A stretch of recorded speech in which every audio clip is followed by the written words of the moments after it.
ओम गणपति गुरु हिमगिरिसुता गोस्वामी गिरिजे सहित शारदा नर्मदा वाय हृदय प्रदेश बंदो हनुमत लखन संगो रिपु हनु भरत सुजान सिया राम जी पद नमनो प्रस्तुत मानस गान सियावर रामचंद्र पद जय शरणम। श्री रामचरितमानस के प्रेमी सज्जनों, अयोध्या कांड 153वां दोहा दैनिक राम कथा के अंतर्गत आज हम अयोध्या कांड में चलते हैं। अयोध्या कांड यानी अयोध्या जी में निवास में हमारे राजा दशरथ बार बार उसासें ले रहे हैं और वहाँ पर एक के बाद एक उन्हें समझा रहे हैं, किंतु राम जी की अनुपस्थिति में उन्हें ढाढ़स नहीं बंध रहा है। जितना समझाया जा रहा है उन्हें उतने ही ज़्यादा दुखी हो रहे हैं और स्थिति ये हो गई है कि उनके प्राण कंठ में आ गए हैं। यानी आप समझ लीजिए कि जब प्राण कंठ में आ जाते हैं तो पर अंतिम अवस्था आ जाती है। तो प्राण कंठ गत भयऊ भुआलू मणि विहीन जनु व्याकुल व्यालू। जैसे सर्प के सर पे मणि होती है, यदि उसे छीन ली जाए तो बहुत व्याकुल हो जाता है। इसी प्रकार से आज राजा दशरथ जी की स्थिति है। यहाँ इंद्री सकल विकल भई बारी। सारी इंद्रियों जब कूटना लगती है भाई, कहते हैं जब आदमी मरने लगता है तो सारी इंद्रियां व्याकुल रहती हैं, व्याकुल हो जाती हैं। और जनु सर बिन बनवारी। और जिस प्रकार से तालाब का पानी सूख जाता है तब क्या स्थिति होती है, दरारें पड़ जाती हैं भाई तालाब में। तो इसी प्रकार से इस समय राजा दशरथ की स्थिति है। कौशल्या नृपति किमलाना रविकुल रवयति जाना। कौशल्या समझ गई कि अब तो भैया ये सूर्य जो है, रविकुल का सूर्य जो है डूबने वाला है, यानी अंतिम समय आ गया है भैया, हमारे इधर अंतिम समय आ जाता। कहते हैं भैया नीचे उतार दो।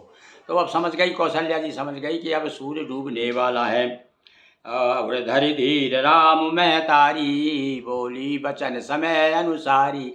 आप थोड़ा सा हिम्मत लगा कर, हिम्मत बांध करके कौशल्या जी अपने पति देव को समझा रही हैं कि नाथ समझ मन करिए विचारू और राम वियोग पयोदय अपारू। हे नाथो, अरे जो वियोग है, वियोग रूपी समुद्र है ये, और इसमें समुद्र में जो डूब जाता है वो फिर बचता नहीं है। इसलिए आप कर्णधार तुम्हें अवध जहाजू, और आप तो जहाज है इसमें।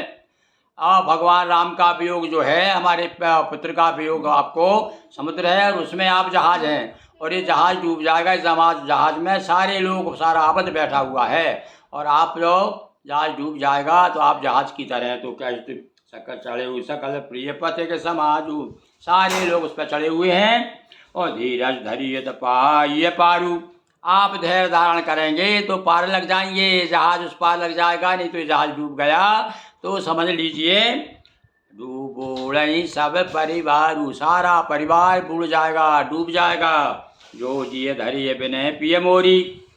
और हे पतिदेव, यदि मेरी विनय आप स्वीकार करते हैं तो निश्चित विश्वास मानिए, जल्द शीघ्र ही आपको 14 साल के बाद में फिर से आपके पुत्र, आपकी पुत्रवधू और सबका मिलन हो जाएगा।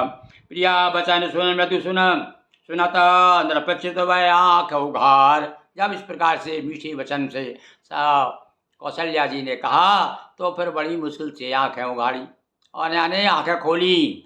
आँखें खोल करके और ऐसा लगा, शीतल वाणी ऐसी लगी जैसे कि तड़पती हुई मछली पे कोई पानी सींच दे।